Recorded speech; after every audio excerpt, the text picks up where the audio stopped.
c'est sur Instagram que c'est sur YouTube?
Thank you to everyone for being here. Thank you so much to Frédéric, to Cloud 7, to Sasha, to Bio for organizing this event.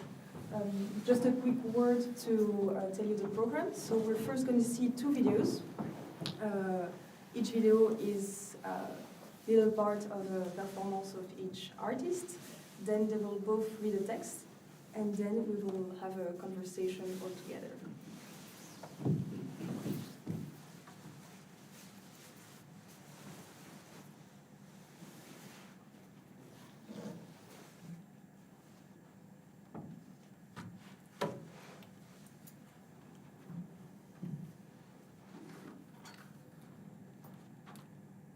If the PowerPoint works.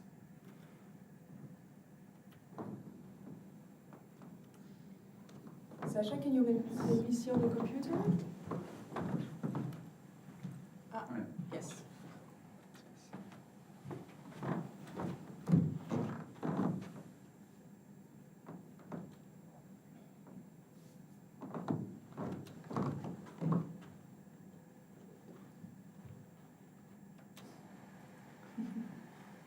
It's beautiful. So it's beautiful. You can take the time to observe. Yes. Yes. Okay. Everything is clear.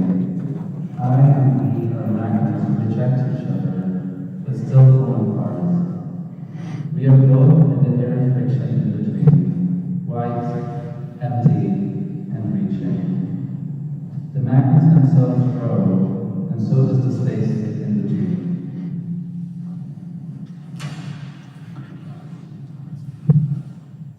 Yes, I think of my Belgian artists.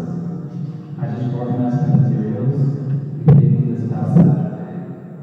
I was also looking at your business card, and of course, when I read my book, I see the page that has, "I want to drop your eyes to the floor," written on it.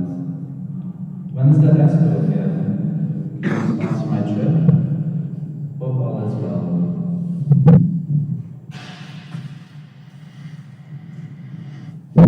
It sounds like things are going well for you.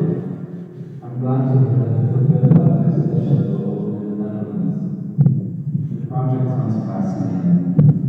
I don't think I personally can make the kind of commitments that the continuation of the project requires, as interesting as it sounds. I'm now at a place in my life where I'm interested in being more responsible. I'm enjoying the freedom and privilege I've earned over many years.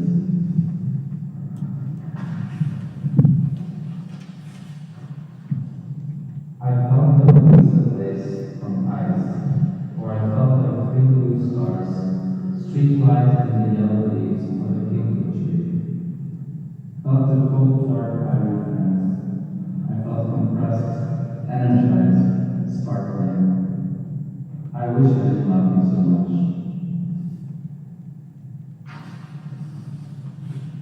I need you so much right now. I feel so depressed. This guy broke up with me. He did it by email, without any explanation. Can you believe it? Lieven, do you still have plans for coming? Please let me know.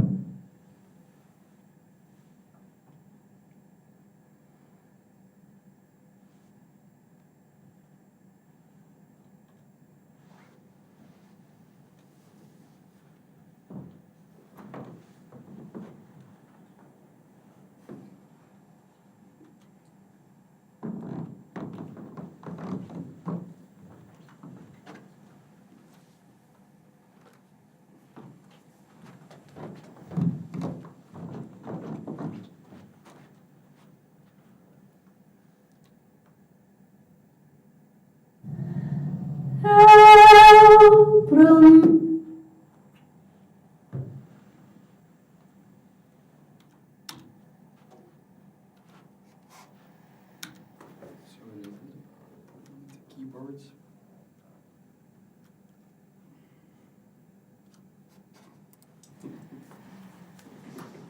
That's a bit. I like that. That's an idea for us. Eu prometo por toda a minha vida ser somente tua e amar-te como nunca ninguém jamais amou ninguém.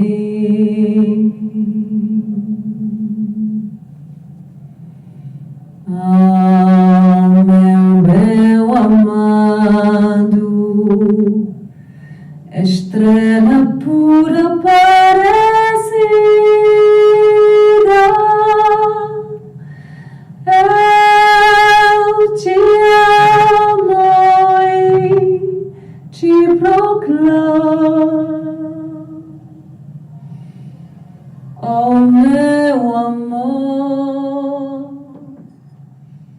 oh, meu amor, maior que tudo quanto existe. Oh, meu amor.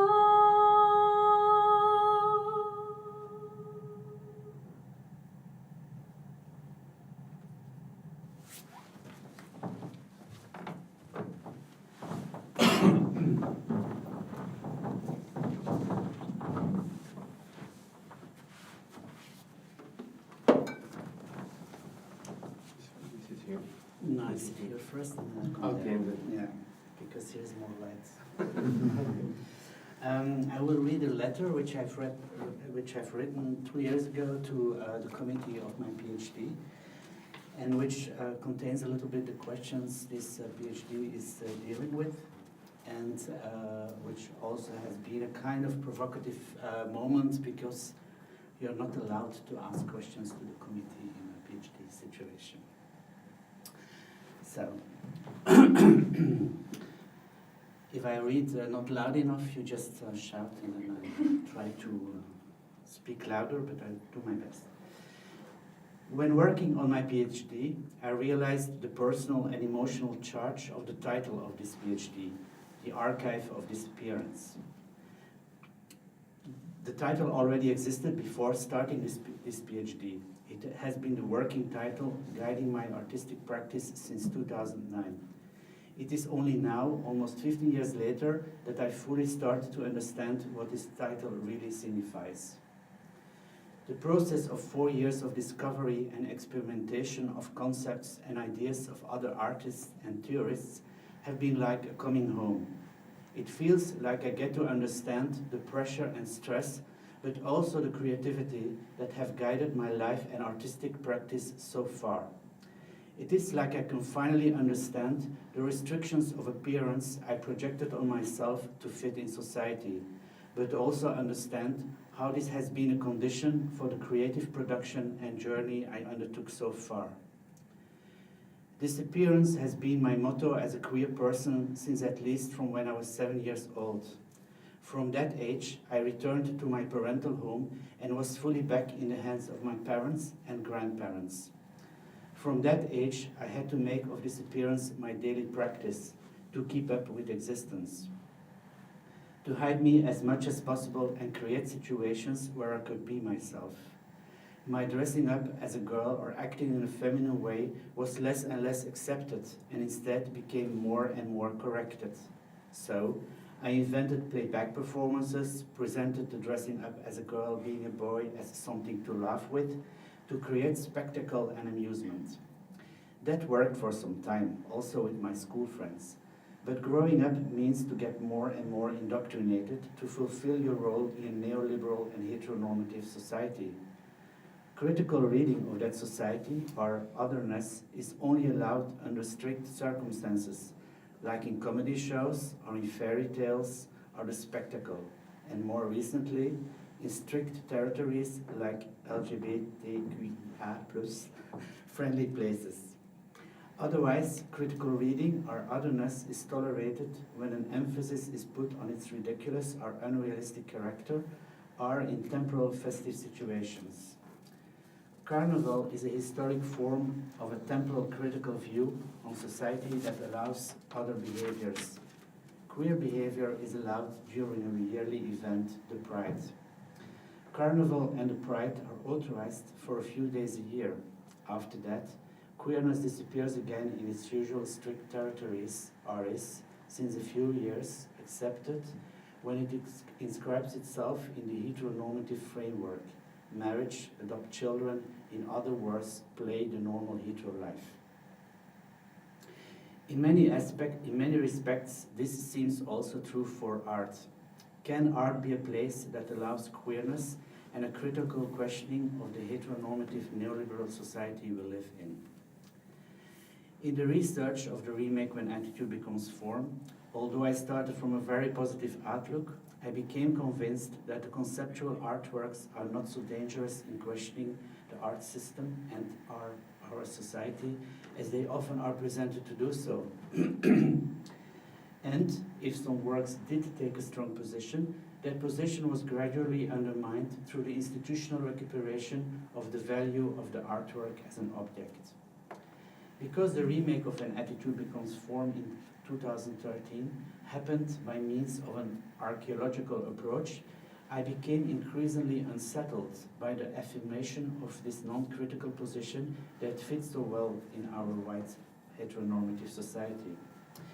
In the original exhibition in 1969, there was a very low number of women and colored people were absent.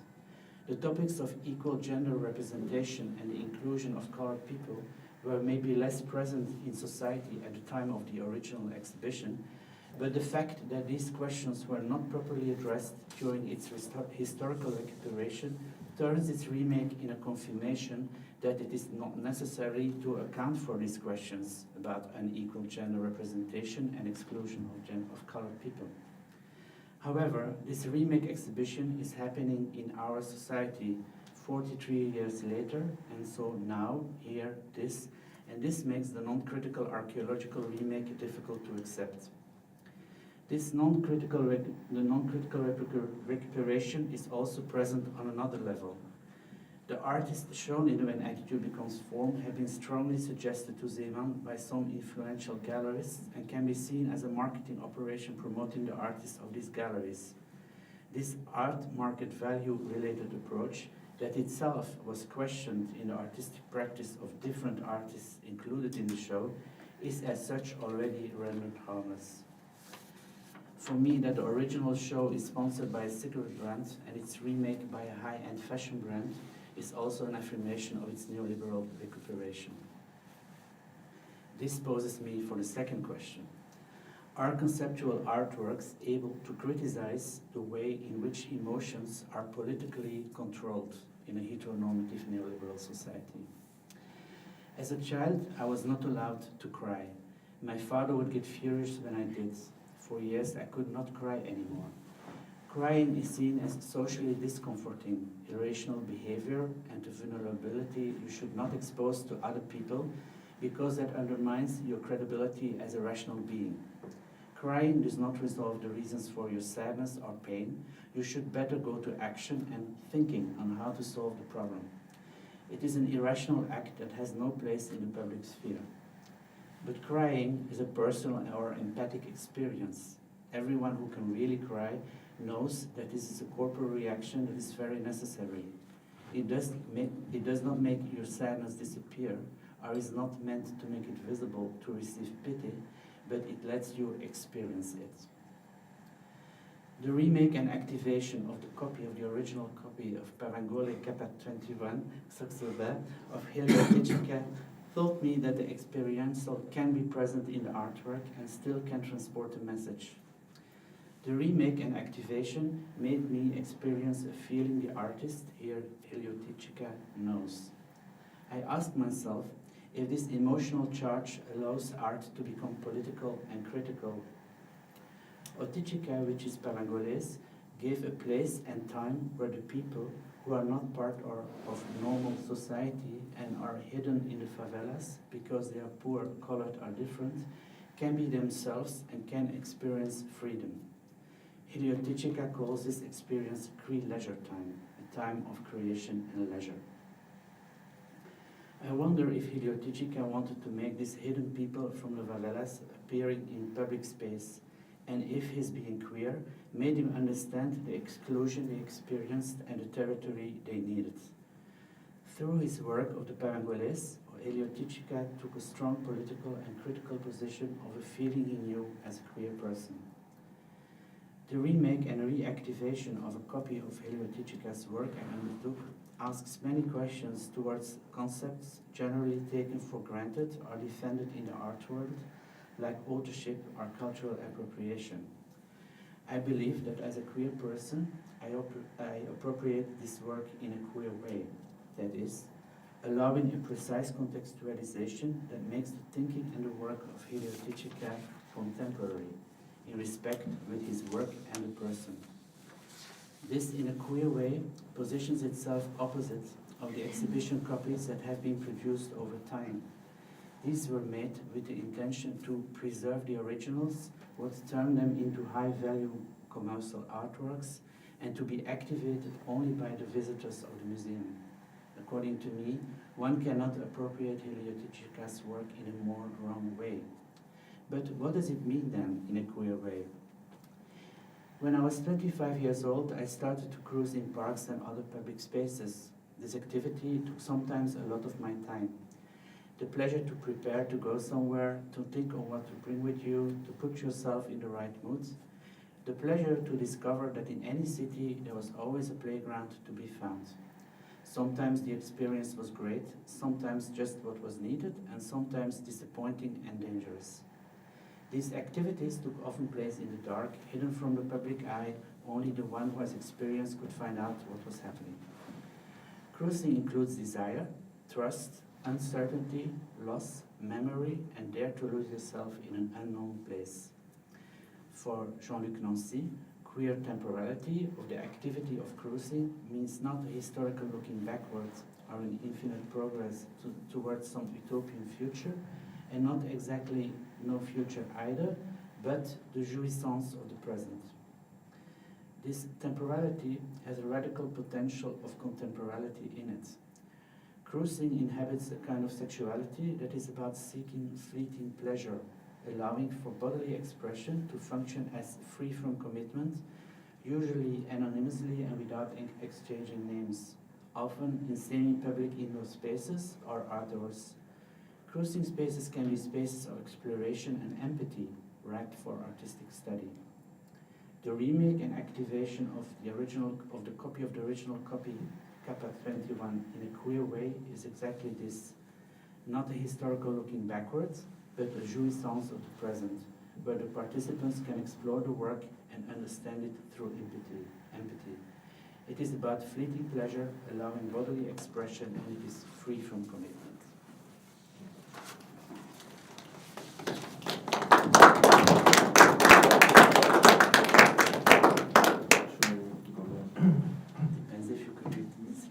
The light of the PowerPoint in your eyes there, but if you feel comfortable. Yeah, can you see me? Yes. So just to contextualize, this text was born last year. I always tend to write my projects either through partition, if it's a dance piece, or thoughts, ideas behind my fine art works, like paintings and drawings. So this work was born to be behind an installation, just to give you an idea of context. It's called Writings Under the Bed. Mother Earth is a gaping wound. For the era of coffee, sugarcane, and cotton plantations, we began devouring the riches of our planet like insatiable parasites, transatlantically parasiting our brothers and sisters with chains and handcuffs, planting endless fields to feed the masses in exchange for the plundering of fertile lands, leaving behind an arid invested landscape, constantly raised forests, poisoned rivers, and the Indian Ocean turned into a garbage dump. The price of our voracity is the destruction of our common home. No more sand, no more forests, no more butterflies or primeval forests. America and the Caribbean have become the imagined projection of the European mind, but the new world comes from the destruction of the old. The plundering of the earth breeds successive diseases and the loss of natural resources. Rivers and seas die every day in name of the legitimacy of the power in the region. The cage has become the world, and the world the void. So we find ourselves trapped between these two temporal layers, one past and one future, insidiously trapped in a well-known archaic knot, yet rooted in the present moment. We only see through a narrow slit in the horizon a future to rebuild. Intellect, spaces, and even spirits are now political affairs and properties of destructive states. Bodies and souls trapped in a world imposed upon them by the paranoia of the former power, from its loss of legitimacy once again, from its loss of strength. The weight of the new lands created from the ruins of the old world weighs upon us.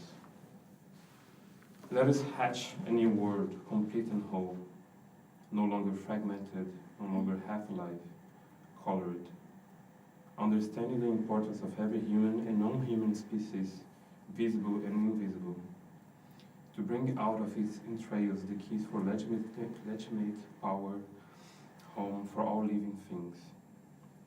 But are we capable of overcoming the anthropological pessimism that drives us to a collective apathy? How can we not submit to the contamination of the ongoing destruction and gain the upper hand over our minds and imaginations, turning to the power of the common, of rest and dreams, to create together our home? Would it not be simply human to overcome difficulties and reinvent ourselves from our inner emptiness? Have we not all survived here the pandemic of the century? Capable of wandering through this slit, the real future of the world we want to build seems close. Profit through the idyllic exotization of the global south, with its religious promise of a fictional Eden, has deliberately excluded and oppressed indigenous groups through state mechanisms that have benefited regional and transatlantic colonial powers. Illegally sold wood from Guyana and Brazil has the ironic destiny of creating pocket floors in North America and fused the ready-made industry in Europe, transforming forests into garden furniture and bedding accessories. If modern constructions have the power to build time, does the origin of natural resources build mansions or coffins? The destruction of these categorical symbols of our society reveals the fragmented and fragile nature of the visions held by nation-states and institutionalized religions. Sorry. But what are we really building? We are trying to move forwards together towards the creation of an ecological society, and this reality overwhelms us. However, our preconceived and closed ideas will not allow political progress. We must avoid building a lifeless society, but why are we walking into that direction? How can we avoid the destruction of cultures? Our origins, of course, are beyond our control, yet we possess the power to determine our future course. We need to reestablish our roles as caretakers of our atlas, embracing together the oniric imagination while reconnecting with the past, whose future we have been cut off at some point in our history, using the forms of collective reflection and mind growth systems that we cultivated long ago to build our own terraforming. Listening to the whispers of our niche and honoring its rhythms, its cycles. Understand that we are in the same cycle as an open-eyed butterfly, settling on other roots, sowing life to progress towards its transformation cycle.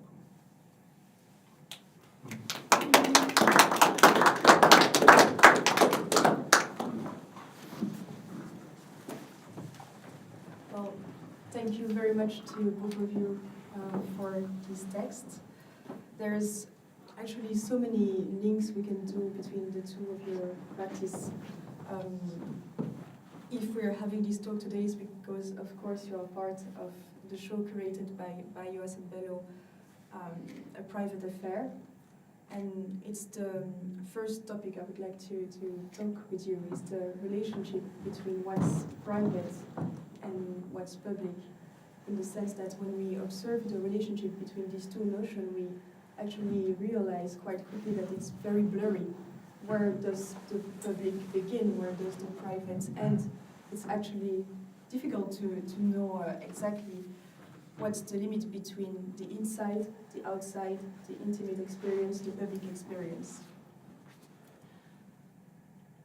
For example, when are we in a private context and when are we in a public context? When we are in bed with someone, we don't know, are we in a public or a private context?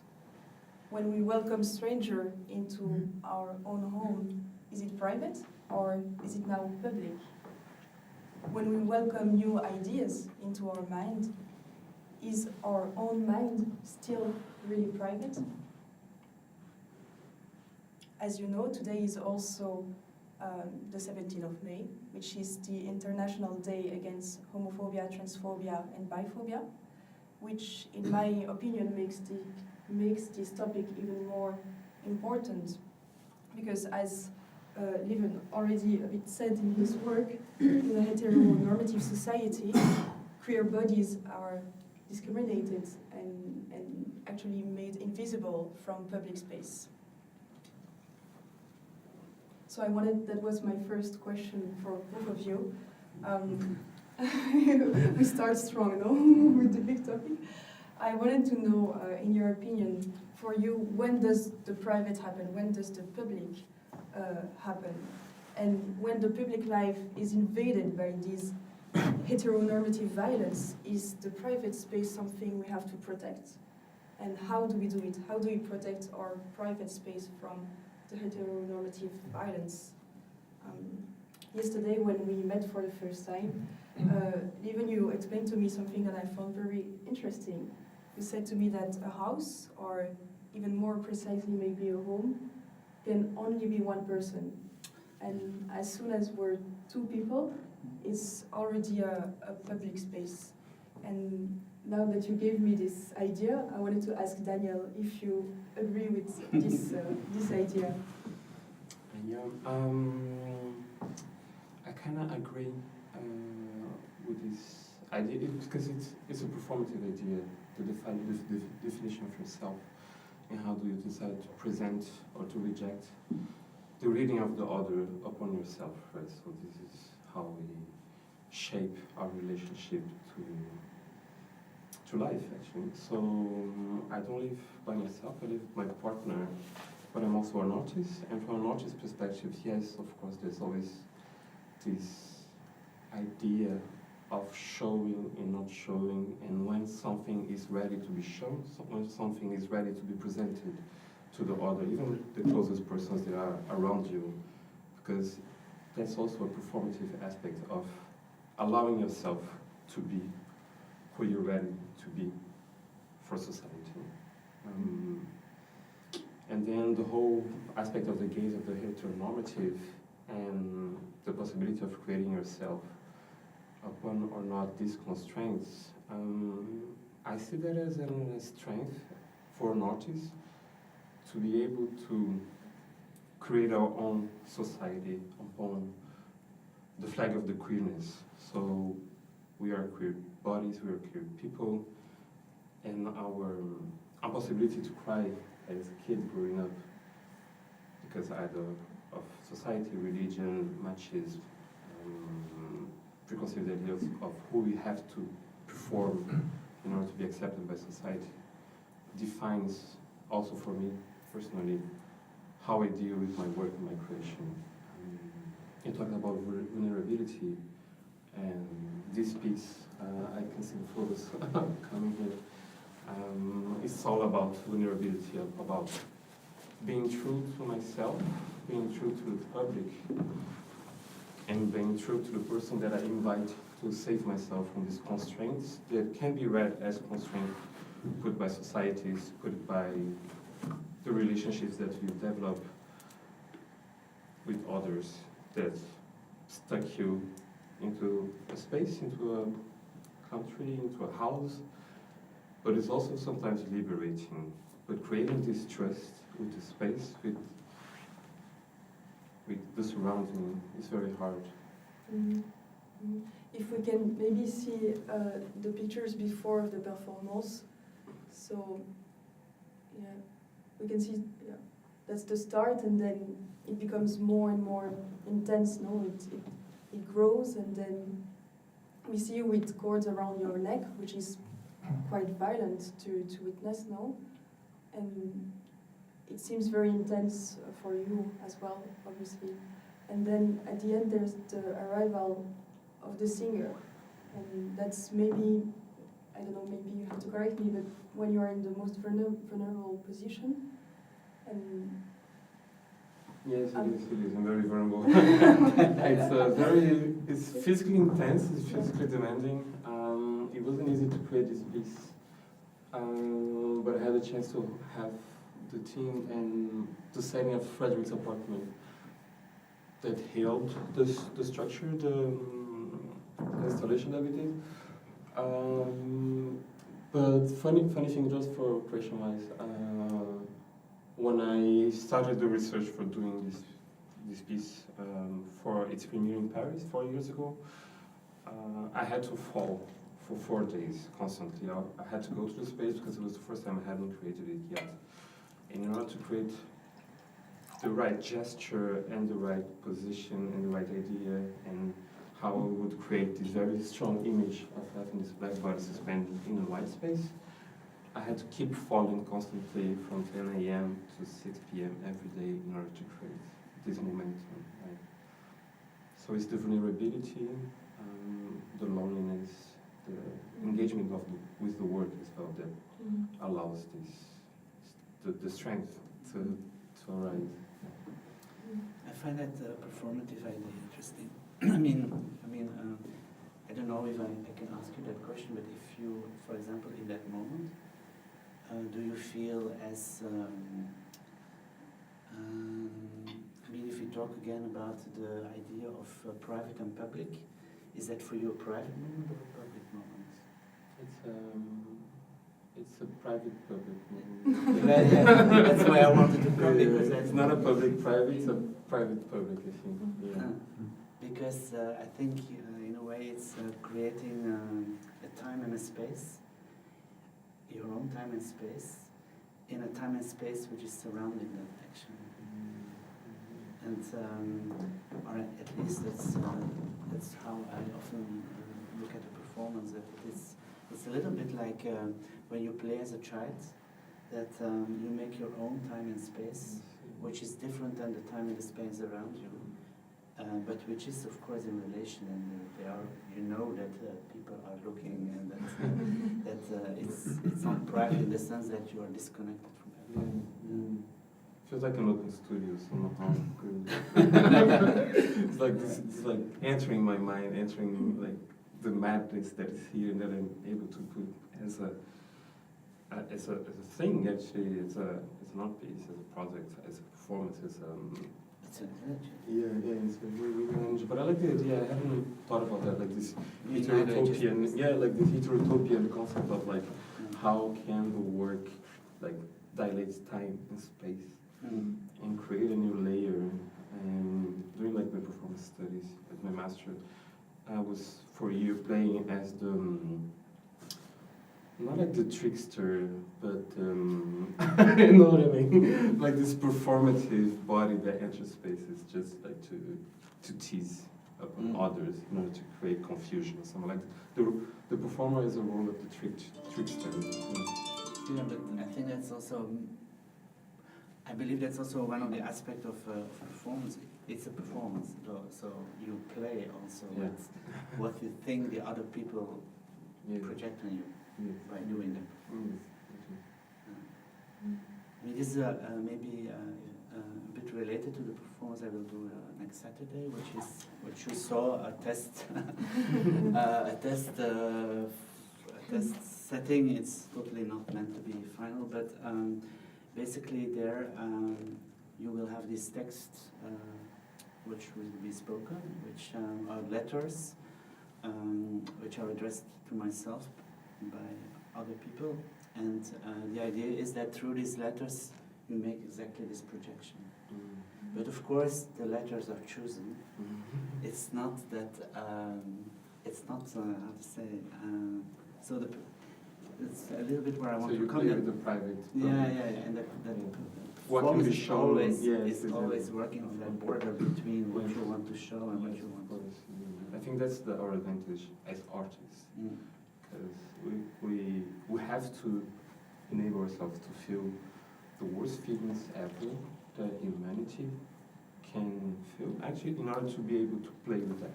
So, yeah, I wanted to make a very visceral work with this, so I had to go very deep into my mind. But being an artist is also a tool to be able to escape yourself from that, I think. And it feels like there is this evolution as well in the performance, because when the singer arrives, she's singing and she's turning around you. And it seems a bit like a threat, no? Because you're physically underneath her and she's looking at you from above. She's the one having a voice because she's singing. And then it's very beautiful because at the end, I think it's the following slide. Yes, it seems like she's now helping you. And so, is there an evolution? Yes, the piece was written like this. It was. There are many readings possible. The role of the, as you said in your PhD research, like the black body, the queer body, being allowed or not in most specific like elite spaces like galleries, museums, which kind of public spaces can be accessed or not for certain kind of public or not. But also I wanted to dramatically create a scenario where trust or this motherly, this lovely character will come to detach me from the character from this prison.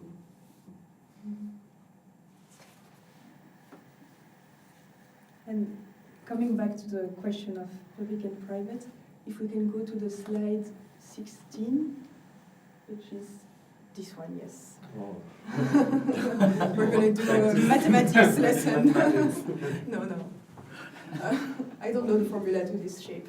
But I thought it was very interesting that Lieven used it in his work, because there is actually a shape that, for me, is the perfect illustration of something that is both interior and exterior, and we could never define when is it exterior and when is it interior, because the Mobius ring is basically this shape that you have to imagine as a band that is twisted. So when you follow, for example, on this one, if we follow the black line with our finger, we're inside and then outside and then inside and then outside. And in whatever sense we take that shape, we can never know, like, okay, I'm now in the exterior, I'm now in the inside. And that's the shape you used for the series, 7 Gender Flag, which is 2 slides before. And maybe even you can explain a bit the process of creating this series. Yes, so basically, how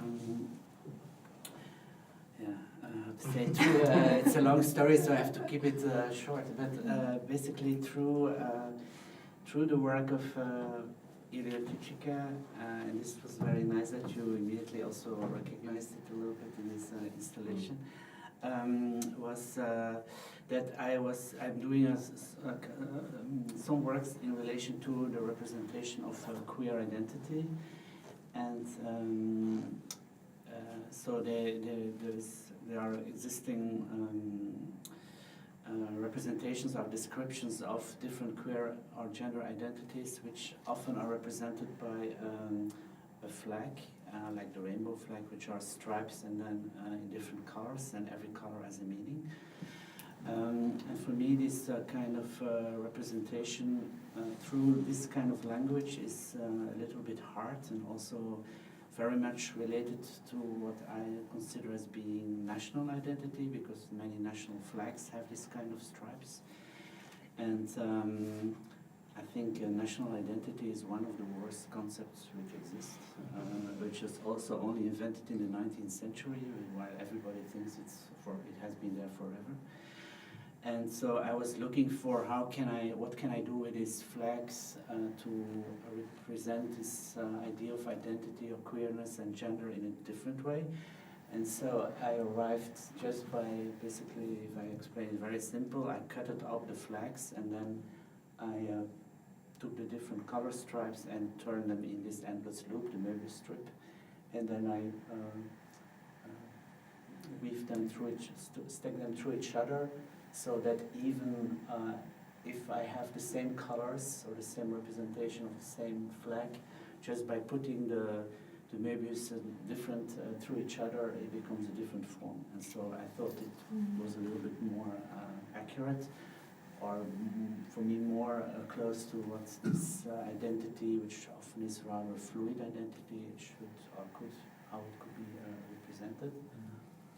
But I arrived also a little bit with the Möbius strip by Lyotard, because Lyotard wrote this book, The Liberal Economy, which is a very contested book by philosophers, because it's more fiction than really based on a real philosophical base. And in his book, the figure which represents desire is the Möbius. And one of the interesting things for me also on the Möbius is that you can become the shadow of yourself. Because if you put your finger like here, and then you take the second finger and you do the Möbius, you arrive behind yourself. And that's also, it's a kind of nice spatial, that you and your shadow exist. And it's not only you who exist. And I had a funny experience when I first saw this work, and you told me I'm not the only one actually, but if you see the next slide, we're a bit closer. The first time I saw it, I was not very close to the work, and I was sure it was leather. And then he told me, no, it's paper. And then it's indeed paper, colored paper, but the fact that it seems like it's leather, it gives also a skin-like aspect. And maybe, yes, would you agree with that? And Yeah, then is the thread then like a scar? Yeah, it's like a little, it's like a, how do you say that in English? A scar, yeah, scar? but when it is stitched. A stitch, yes. Thank you. Yeah, I thought the same thing when I saw them first. Actually, I thought it was leather. Yeah. No, it's paper. It's a paper coming out of Italy, which it was a long research on the right paper, because I wanted to have it as light as possible and also as flexible as possible. At the same time, it should not crack by its weight. And it's this is what it became. And through this printing, which is because in fact these colors are all coded, so they all have their own color code. It was important for me that this was correct, and so I found some printing company in Ghent who could do this, because it's not so easy to print on both sides of the paper. And for me, there's another thing happening in this transformation from the rectangle flag to this Möbius strip shape, is that when you have a flag, of course, the strips are all connected to each other. There's no blank, there's no void. in the flag. Mm. But by transforming it into that, Mm. it's like you insert void, you insert possibility, Mm. and you insert emptiness in Mhm. this. Yeah. And I thought it was quite interesting as well, because if we see the next slide, or even the next one, yes, that's one of Daniel's work. And I saw a connection between the two of you there, because you both use this image of a stripe. And by seeing this fragmented image, it's like for me, Daniel, that you make the process of seeing an artwork very explicit, in the sense that when someone is watching the image, the mind has to complete the image, no? It's imagination. Yeah, definitely. Yes, funny relation to the stripes, right? And what I said about the void in the emptiness, for it to be a permission for just for being, actually, so you can define yourself and create space for your self-representation. So this work, this him, yeah. So it started. It's a long process. This work. I've been painting bed frames in France for the past 10 years. So I recovered these objects, either from the streets or from brokenlands, and I take them to the studio. And it started as a wish to transform these two photos. So these are actual persons that I photographed in Rio de Janeiro. In associative days in orphanages that I used to frequent with my math teacher from high school. So during the parties, I was doing voluntary work as a photographer for the events, for like Child's Day and Christmas. But I didn't want these photos just to be photos, actually. So I started thinking of a way to present them differently, and also studying conceptual art and conceptual painting, and the surrealist movement is, of course, the Bretonian movement in France. And I took like these old photos and I started painting them on these bed frames, because of the whole idea of the attachment theory, and from the relationship that us, all human beings, develop with our surroundings in order to form ourselves, the idea of the self, and the possibility of non-completion of this image of ourselves if the society is not allowing us to have this possibility. Later on for the series, I added these two portraits, the Green Lantern and the Wonder Woman. There are portraits of activists in France and in the US that suffer the loss of person from the family. So here you have Assa Traoré, that I contacted and agreed to have a portrait included in the series. I don't know if you know Assa Traoré, which is the leader of the black feminist anti-police brutality in France that lost her brother. Yes, and just actually yesterday we learned that no policeman that was involved in the murder of her brother, Thomas Traoré, is going to be punished, actually. He's not, or No, he's not. He's not. Yeah. We just learned that yesterday, I think. After, I don't know, 10 years of Yeah, fights. yes, and she's incredible. And that keeps happening in France. Yes. And it's a piece that started developing also, like the non-possibility of you creating a family or being with your loved ones, just because the systematic problems that we have to go through, especially as a queer person, as a black person, as a person that was born, I don't know, in the peripheries or the favelas. And this lady is Jenna Floyd, which is the daughter of George Floyd, the murdered black African man in the US. So yeah, it's a piece of like how society can cut us from who we are, who we can be, how it can be very traumatizing to grow up like in society as a marginalized person. And again, there's the subject of intimacy, because the support is not any support, it's a bed frame. Yeah, it's an outdoor bed frame, it's like a parent's bed frame. It's a place where you go to develop yourself, to read stories, what I would do when I went like to hide myself from my dad's parents, like to read even like the Bible, because I was raised in an evangelic church in Brazil. Then I had like this disconnection with religion, but it's also like this cocoon space, like this safe space, and some people don't have the privilege to have these safe spaces because of how society is built.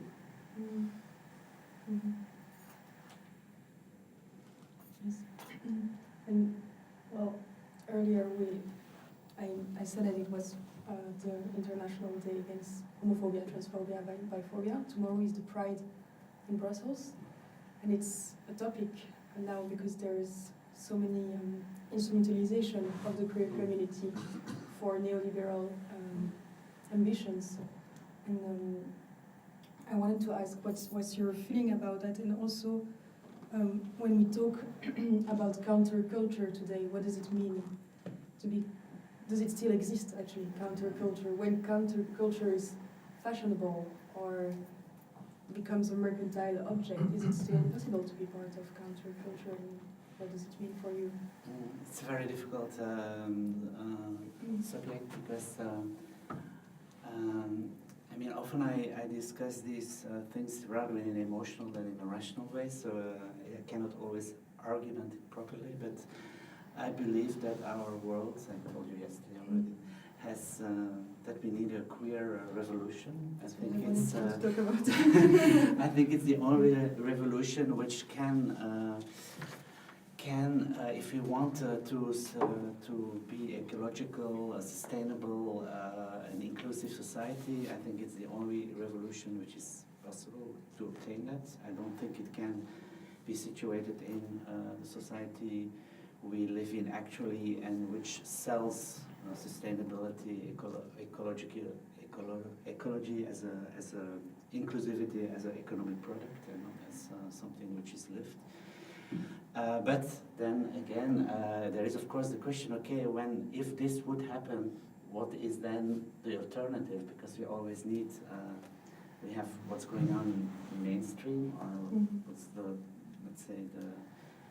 So can queerness be appropriated or not? Or is it then not lost? Is it then the concept counts? So because queerness in itself is just be different, but if the be different is the main, there is no be different anymore. So it's difficult. It's difficult. Yeah, it's faster and faster. How commerce, how publicity takes like the struggles to fight. I think it's something that we have to fight against. Tim Renault refused proposals as artists. I mean, I'm often solicited to like an exhibition or a collaboration, but you have to choose wisely who you work with and why you want to work with certain companies, structures. Because sometimes, like, the money is good, but is it worth it? Do you really want to like engage with these people, this structure? Yeah. But it's like faster and faster how anything will be spotlighted on by television, by the media. Like I feel like counterculture is faster and faster appropriated by big companies, big corporations. But I liked in your text, if I can call your text, is that at a certain moment when I was reading it at home, I thought that there is a kind of, if you talk the way I don't know if I can find it immediately. The first page. No, I think it's when you start Final asking. resolution.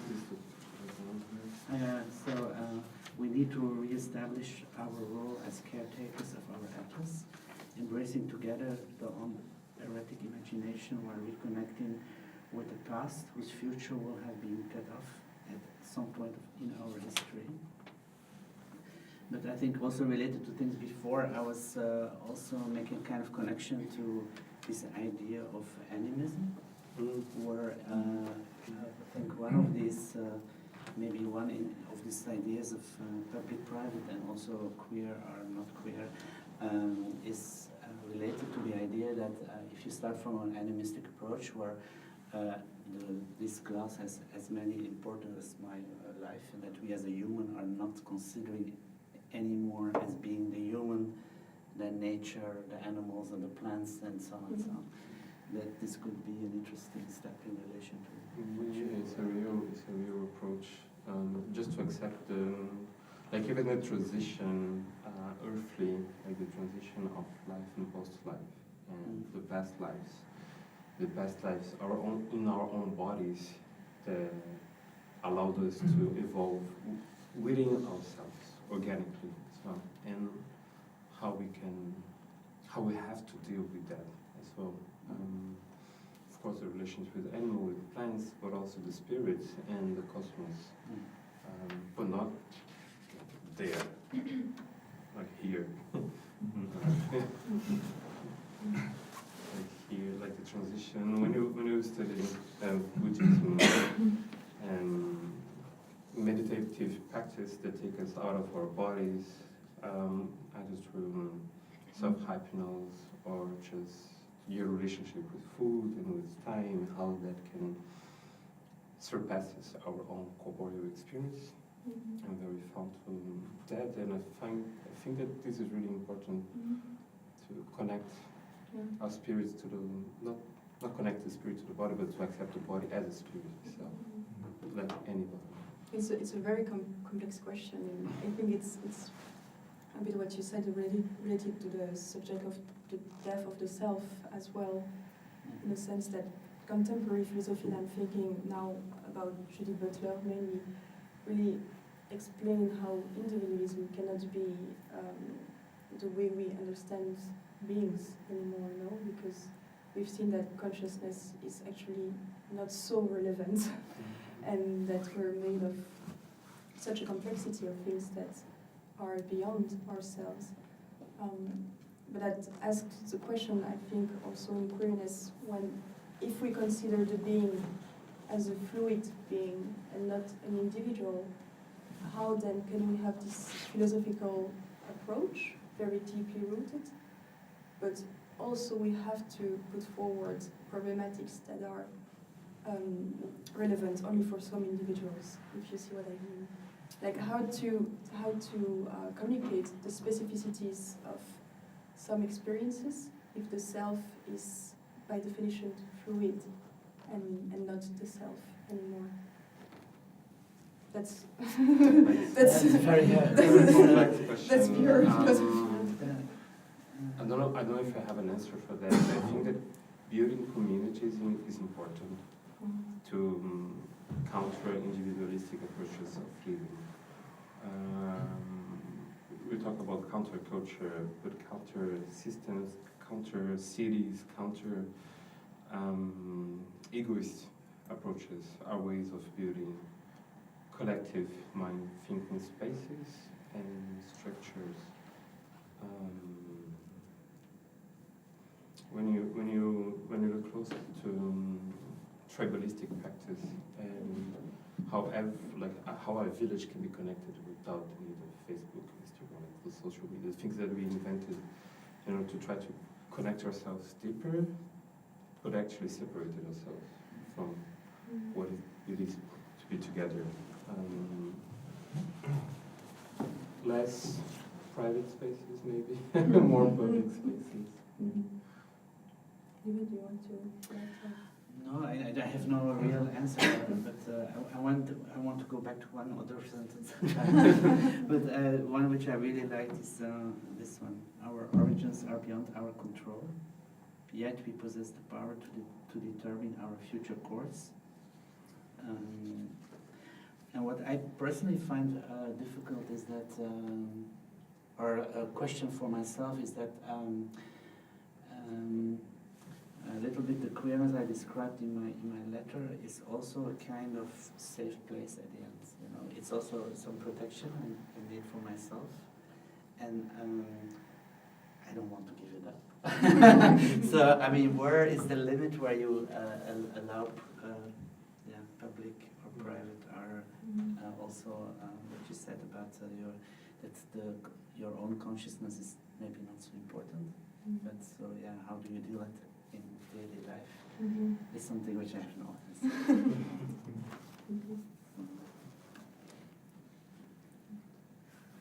Yeah, so this phrase, I mean, we all come in this room for different origins, right? We live in a post-contemporary society, and I discovered myself having, through this DNA, tested. Most of the populations are doing right now in order to discover where where the past lives that came before us, in order for us to be here, came. Everyone has different origins, right? As a black person, queer person, coming from a Jewish ascendance from East European in Brazil, and also from the slave persons coming from Africa to Brazil, I try to understand how complex humanity is because of this mixture, right? I try not to put myself in this position of entitlement because of what those who came before me have gone through. I try to create something new.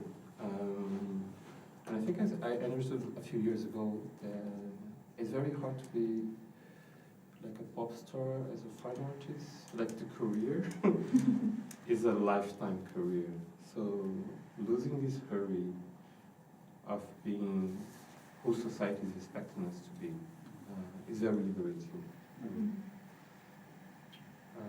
And this is how I try to play my future course, trying to do something during my living that is important, maybe not even for the living process of my time, but maybe putting something for what's to come, which I hope is better.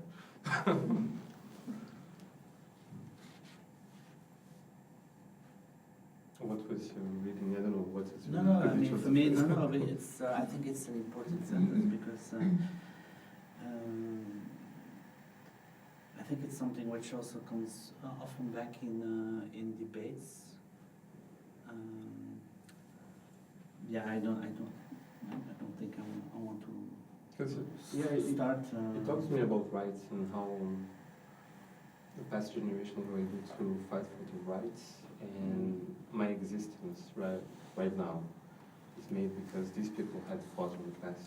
So approaching art as to a scientific approach as well, and how society evolves. I mean, like studies, right? Studies and research, and how can we lay upon the past in order to continue creating better things, actually. So like building communities, building strong communities, strong minds that are always constantly reflecting on the idea of what we want to create, but not only for ourselves, but for the big self that we all are.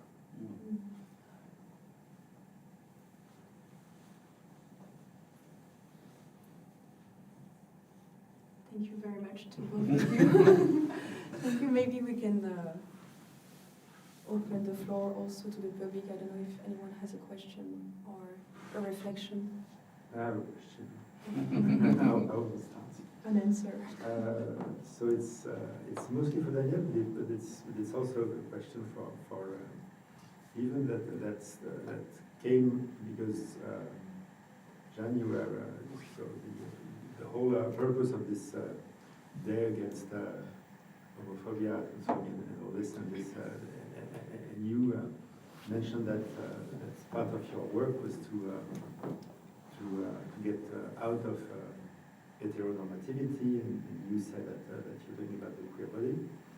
But isn't it a bit strange, and I ask you to go deeply and try to as honest an answer as possible, that you are both performing with women, and is it an easy answer would be that it is because of inclusivity, but isn't it more because of heteronormativity and because you are still kind of bound by this structure that it is easier to show to the public something between a man and a woman, and where you afraid of that you might shock or be less appealing to an audience to do a performance with men.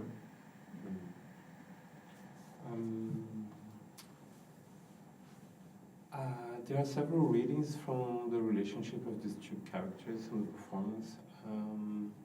I see not a heteronormative constraint to the work, but more like somehow a parental motherly relationship. What, sorry? A motherly relationship. So more the relationship of this person that you would go for if you have the possibility to have some comfort and to talk of our struggles and constraints. And the first time I did with Mylis in Paris at the Nicolaevsky Gallery, when I was granted the award for the exhibition, I asked her, I remember sending her a WhatsApp message asking her to save myself from a prison that I was going to create for myself. That was like the pitch. Because we were really close, we were at the dance group together. She was singing at the Philharmonie in Paris, and I really like her voice. I tried for this, because it's part of the work to find a local singer, a local performer, to engage with the community, but also to just discover new artists.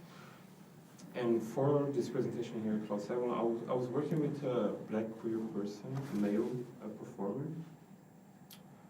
But the way that he connected with his music didn't connect it with how I wanted music to be interpreted on my piece.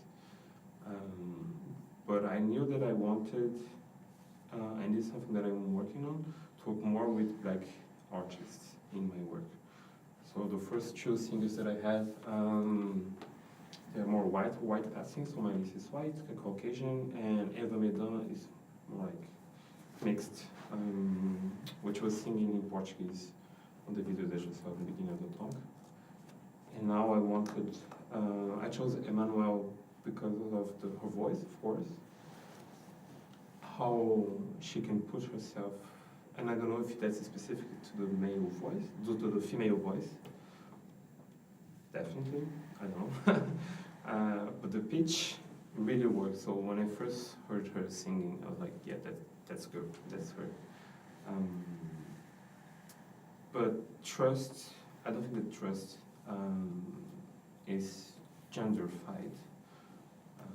Because this trust that we create on the end can be done with man, female, non-binary, trans. I have a lot of trans friends, and I trust them, but they don't have the same voice. So it's trust for aesthetic yeah. and artistic reason. And what about you, Lieven? Even though we have not seen the performance, but these letters that are have the letters that will be read by women, have they been written in classic?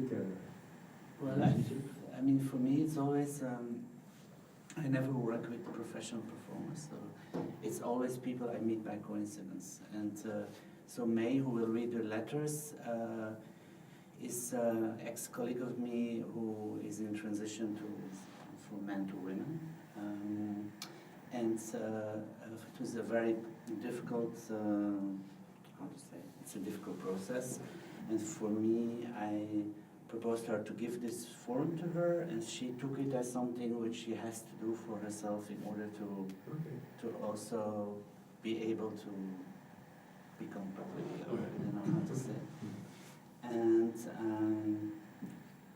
And the other persons you saw, one is an ex-student of me, both are ex-students of me at La Cambre, who I talk to at noon, and then they want to do it, and it's like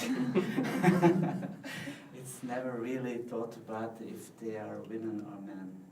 But the letters that are read, The who letters wrote are them written by, and yeah. who sent them and who Yeah, received so them? the original, how to say, the original question was that I asked friends of mine, men and women, what they thought I was thinking the first time I met them. But nobody remembered, or nobody was, how to say, there to tell me what. I don't know, but I got kind of letters which I thought it's not true. It's kind of fake, and then when I talked to them about it, it was clear that nobody or did not remember or made a story up because they thought they had to make a story up. And so then I gave up that idea, and now it's a mix. It's a kind of during 2 years I collected just when I was reading a book, a fragment, or some are emails, and two of them which were here in this test for the performance were really emails written to me. But it's a mix of men and women. But I try to play with, I mean, that's a little bit to the first, how the conversation started, but for me, a public space starts from the moment that there is the conscious of the other. And so this is what I found in a letter, something, or an email, I mean, we call it now a letter, but it's something which is constructed there because I write the email, or the email is written to me from a certain person, and it's a communication between that person and myself. But by presenting the letter or reading the letter in public, there is somebody else as well. And so, and this person is going to construct an image of who's writing the letter and who is Lieven they are talking about. And in this, I mean, in total there are 366 letters. We will not read 366 letters. But they play all the things you can do with language in order to play, to perform yourself. So it's some of the letters, so maybe the one of 1st of January is continued in a conversation in the 3rd of April, and so it just continues the idea which was put in the first letter, but in other they contradict themselves. Some of the letters is about seduction, other is about lying. So all the things you can do with language in order to construct an image of your personality, or a little bit into it.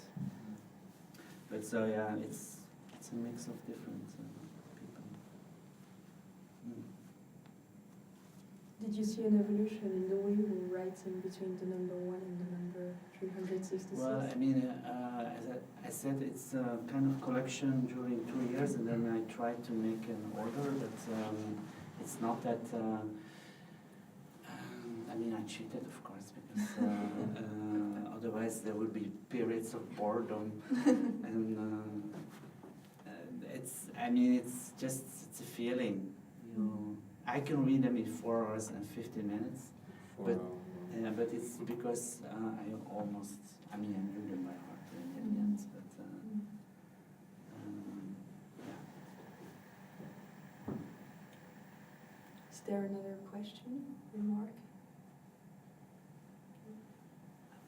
I have another one then. So, as it is I remember that when we chose the day of the event, yes, we chose this day against homophobia, transphobia, and biphobia. So you are artists who are somehow playing on that theme. Is there some advice that you would like to give, some remarks, some prayers, something that you would like to tell to a younger artist, to someone on this day, on how you feel that art could help, could be the appropriate vehicle for this for transformation. You said that Jeanne said that she was seeing a lot of these appropriation of these different trends? Is there a better way to do it, and what would be this better way of doing it? You want to go first? You're a PhD here. Well, I mean, for me, I think that what I mean, but this is in the through the PhD a little bit. I propose queerness as a model that allows art to be, because I think it's it's a little bit what I maybe. I think the how to say, the encounter with an artwork is very much I don't know if I can say it really in a few words, but I think this idea of queer time and space is, and what I conclude my text with is that this is a way that could be a kind of encounter where there is more where the equality of people being whatever they are could happen. And I don't know if I explained myself clear, but I will try to reformulate it. And so I'm a little bit asking myself, like in Belgium, in my society, or in our society, we have now these rights. This is also what I refer to in my text, that we can marry and we can adopt children. But I mean, the marriage itself is not questioned. And I wonder if, as a queer community, we should not more insist in that it's not only about we that have to adapt and take this heteronormative framework, and okay, we can do that, but now I start speaking. The concept of the marriage itself is not questioned, and this concept is something which is has a history, and then we are back in your text. It comes from a legal and many other traditions which have formed this institute. It's a tool for capitalism. And it's a tool of capitalism. It's also a tool of power relations. And so, I mean, is it not our task, or I don't know, devoir, that we also propose different that we question that fact? We should not stop with accepting that these models are put onto us. We have to keep questioning these models, I think. This is a little bit what is my concern today. Daniel, do you want to? I totally agree with you. Yeah. I think it's what I understand is taking control of things that are institutionalized, like marriage, the gender situation that we were raised on, and religion as well, the spirituality, and how I found myself in this arch church somehow. How, because I was raised, as I said, in an evangelic church in Brazil. Every Sunday the culture was to go to the Dominic church to read the stories, the tellings, the rites. But how closed, like, many religions are, so I didn't feel connected with that. So I went to museums to start understanding the world, and the museums, the palaces, these palaces of culture, and also understanding the whole thing about the market and how I could transform that, my living, and devote myself as we devote ourselves to our religious beliefs, but in a more inclusive way. But again, being an artist today, we have to fight again the institutionalization of these palaces, because these are safe spaces for us. I go to these places in order to feel myself, to understand the world from a certain perspective, where I can move, I can see images, I can learn differently as a hyperactive person as well. So not being in this structure, like the school structure of sitting down, reading and the books and taking the notes, like learning in a corporeal way as well. So yeah, definitely art is the perfect spot for queer persons, I think, because it's the way, it's the place where we can reinvent ourselves, we can perform, we can drag, we can lip sync, we can Well, but I think play with colors. I think queerness is about performing Yeah. also, Yeah, and definitely. I think that I mean I saw my task in this PhD, which I don't have yet, but also in a little bit putting a mirror in front of the academic world, because performing is not allowed in an academic world. And So- that's fighting the institution, right? Like, what is Beaux-Arts? What Exactly, is yeah. like the hierarchy between the arts, right? Painting, dancing. And so this is why I also insisted in this model of the PhD which I proposed is to transfer knowledge by making, by doing, by performing, and not by how to say, write about it. I mean, like thinking. Yes. Yeah. But it's easy. It's not easy. No? Yeah, thinking differently as well. I have this process in my own work. I work very intuitively, so sometimes I'm in the studio because I need to be in the studio, I have this urge to be in the studio, and I don't know what I'm going to do, but I know that I'm going to do something.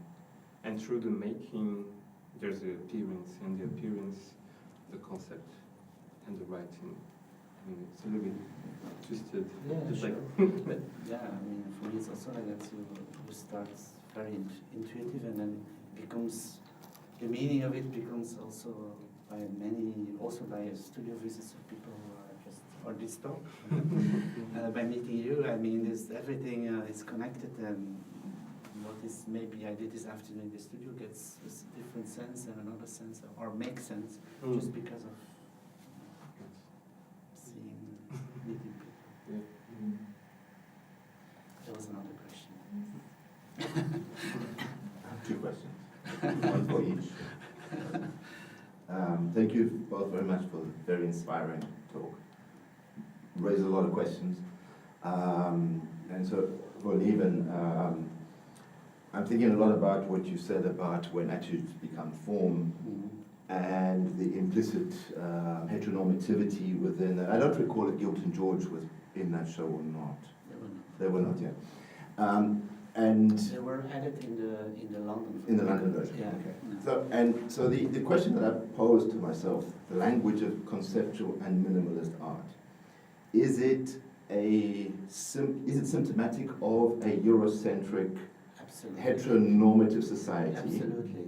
And so now I go back to the question of the exclusion of people of color or queer from that exhibition. And which artists would you have put, if you can go back to 1969? Who would you add to that? Wait. That's it. Now I'm getting excited. And then, of course, you're going to say Chica. Is that how you say it? Oiticica. Yeah, I always thought it was Oiticica. How do you say it? Oiticica. Portuguese or English is different pronunciation. Now, of course, you're going to add him and the Brazilian modernists, who I think are absolutely brilliant and very inspiring. And so my question to you as a Brazilian artist is to go back to Oswald Andrade and Anthropophagic Manifesto, which inspired the whole Tropicalia movement. And in terms of heteronormativity, would one, in terms of queerness and the queer revolution, or the idea of rethinking our concepts of art, would the Cannibal Manifesto be something that is counter-heteronormative, and could it be considered as a manifesto or an idea towards a queer reading of Anthropophagia? I don't know. Yeah, there were many things. A lot I of think. bets. I mean, so the answer to the first thing that it's a North American European event, absolutely. People, I mean, the list of people I would add was maybe endless, but I mean, I think it's basically there were only 5 women also were shown. And I think that basically the list was made by others. It was not really made by Zeeman. Zeeman just contacted all the people and brought If you're giving names, I'm curious to know who was excluded. yeah, for example, well, I mean the neo concrete artists from Brazil for sure. But I guess, I mean, I cannot answer this now, but I think even Ellsworth Kelly, for example, who is a queer person, was not in that exhibition, and I don't see any reason why he would not be. I mean, of course, then there is also the limitation of space and whatever. They will have had other reasons. I mean, but I mean, if I go back to the American scene. But the manifesto, for me, I think it's that's a little bit one of the lines which I try to put out on this PhD could be very contemporary, could be something which we need now, because I think it defines time differently, for example. So it talks also, it defines the object different, the art object. And I think that so the idea of the trans object, even the word trans is already in it, but the fact that the object only exists not only through the creator but also by the receiver are the one manipulating it, is things which today I think make sense also in the idea of queer as being a performative practice and not necessarily theoretical. So the answer is yes, you consider the Yes. Anthropophagic Manifesto as a kind of a queer. Yeah, I do. Yeah, and I agree with you, because when you think about this movement and the whole idea of the cannibalism from a global south perspective, it is about eating and destroying what they're trying to make us become, which is actually destroying their own world, actually. So it is a queer because Amerindians are queer. Actually, there are multiple genders. You can transcend gender. Trans people exist for centuries, actually, in Brazil, in indigenous cultures, and it is a fight against Eurocentric perspective. And yeah, this whole idea of the performative of Ligia Clark, of like the objects, like they were very avant-garde in Brazil, even like faster than some movements in Europe and North America, but because they were in the global south, they were excluded from art history. That's why in Brazil we don't use only art history. We say the arts histories as plural because there are several histories, and you have to dialogue with those histories as well. So we try to do today in Brazilian studies to really when you talk about art history, European history, even like contemporary Asian art history, North American art history, and to understand the connections between all of those and what was being done here.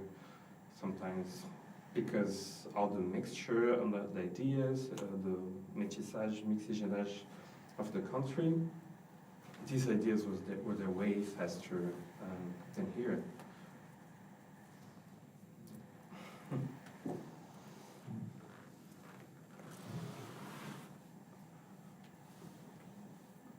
Thank you very much. Thank you.